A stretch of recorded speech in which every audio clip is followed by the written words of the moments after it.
Hello, my name is Jason Harvey, and my topic is public wireless network vulnerabilities. First, I'd like to start out by talking about different types of wireless security that are available, and then how that carries over to public wireless networks or hotspots that you'd use in a coffee shop or the library. Different vulnerabilities that your computer can run into in that hotspot environment, and finally, some ways that you can protect your computer and your data in those situations. The first standard for wireless security was called WEP. It was designed to give you the same security over the wireless environment you'd have in a wired environment. It didn't really work out that way. It's not considered very secure anymore, but it is still used in some older routers that haven't been updated. It was introduced in 1999. It was replaced in 2003 by WPA, which is Wi-Fi Protected Access. 3 years later, that was updated to WPA2. It's considered very secure in a wireless environment, so this is typically what you'd have on your home router if you bought it in the last few years. So you would need to have a key on your computer that's also on the wireless access point. And if you have the key, then you can communicate with the access point and your data is secured between the two locations. In an enterprise wireless protected access, it can use radius authentication. So in addition to encryption, it can authenticate the user that's trying to communicate through the wireless network. Most wireless hotspots do not have any type of security. AT&T and T-Mobile are the two largest providers of hotspots in the United States. Worldwide, they have more than 65,000 hotspot locations. When you log onto their wireless networks, it's very easy. There's no password that needs to be put in. They do make you agree to their terms of service agreement, and then you're in. In their terms of service agreement, both sides make it very clear that your data is not protected in any way while you are using their internet access. AT&T goes on to make it very clear that you should not transmit personal or private data. Additionally, they point out several ways that your data could be compromised. One way that your data could be given away or could be taken from you in a public hotspot environment is just by file sharing. A lot of people have this set up on their home work groups so they can share photos or pictures with other people in their household. When you leave your house and you take your laptop to, say, a coffee shop, this is still enabled. If there's no security set up on it, somebody can easily get access to your computer and look at the files that you've shared from your computer that you normally would just share with your family and friends at home. All they need is your IP address, which they can either guess by looking at what their address is and then trying to look above or below that number to see what else is out there, or they can use a packet capture software to see what computers are sending data across the wireless network. Since that information is not encrypted, it's very easy to get. They can see where you're going and what you're doing, in addition to what computers are there and what they're communicating. Once they have access to that number, they can log into your shared folders and they can do whatever they need to. Another common type of exploit that can be used against an unsecured computer in a public wireless environment is called session hijacking. This would typically occur when you would log on to a website using a username and password, but the site itself isn't fully secured. So it would encrypt the username and password that you send across, but then the traffic that comes after that would not necessarily be encrypted. It would be wide open. Other people on that network, on the hotspot network, could intercept that data and they could see what's being transmitted. So even though they couldn't see the username and password, they could see the information that's coming after that. In this case, what they would try to do, or what might happen, is they would try to intercept the cookie that's used to authenticate you back to the website. So as you navigate around, you're not constantly asked to re-log in with your username and password information.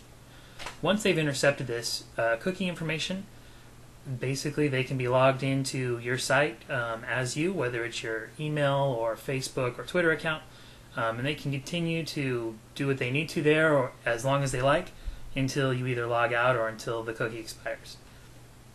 So just because you would have logged off your computer, just because you would have shut down your computer doesn't necessarily mean that their access would be gone. It would still look like the session is active because they've continued to stay logged in. And then once they're done, they would close it and the cookie would eventually expire. Last year, a developer came up with something called Firesheep, which is a plugin for Firefox that makes it very easy to steal these session cookies for about 40 websites. So what you would do is they would open this plugin inside of Firefox, and they would just start capturing data. It uses just a simple packet capture software. For each of the 40 sites that it's kind of set up to look for, as long as somebody within the public wireless network was transmitting over was using one of these sites, it would try to capture the cookie from it. If it did, it would show you a window in your browser that has their name and what site they're on. You could just click on their information and you're logged in as them at their site. Once you're in, you can continue to use it until they either log off the site or until the cookie were to expire in the session. This doesn't work in the newest version of Firefox, but it's very easy to download the old one. It's something that was readily available over the internet and was very easy to install and use.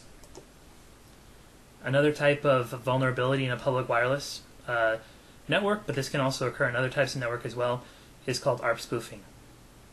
This is when information is sent to or is introduced into the LAN that makes it appear as though the computer that is trying to execute the attack is actually the default gateway, and it intercepts information between computers in the LAN and the default gateway, basically making itself kind of the traffic cop for data that's going back and forth over the LAN.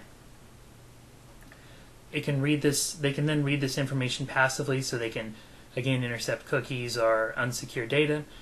They can choose to modify it, so they can send information back to you that is not what was initially sent to you. Another type of attack that's frequently used but wouldn't really apply in the wireless hotspot scenario is a denial of service attack, where they could just kill internet access to everybody on the network. And again, this can occur in both wired and wireless networks, but the passive reading of data is very vulnerable in the wireless environment. The next type of vulnerability I'd like to discuss is the evil twin scenario. This is when either someone else plugs in a router near a hotspot you're trying to connect to, or a laptop or computer running an ad hoc wireless connection uses the SSID of the network you're trying to connect to. So let's say you're trying to connect to the public library, and their SSID or their wireless network name is just something like Library 1. They would call their network the same and hopefully try to get you to connect to it. Now, since a encryption key or code is not required, there's no way you can really know that you've reached the correct network or not reached the correct network.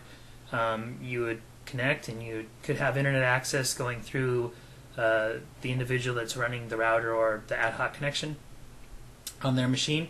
Everything would just look normal. Unfortunately, in this scenario, they can spoof web pages and capture information that you're trying to transmit over to a secure page or to anywhere on the internet. So, for example, let's say they redirected traffic to 5 common bank websites.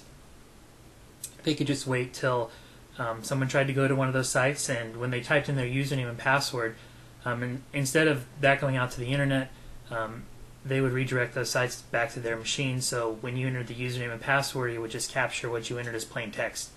It wouldn't be able to log you onto the bank's website after that.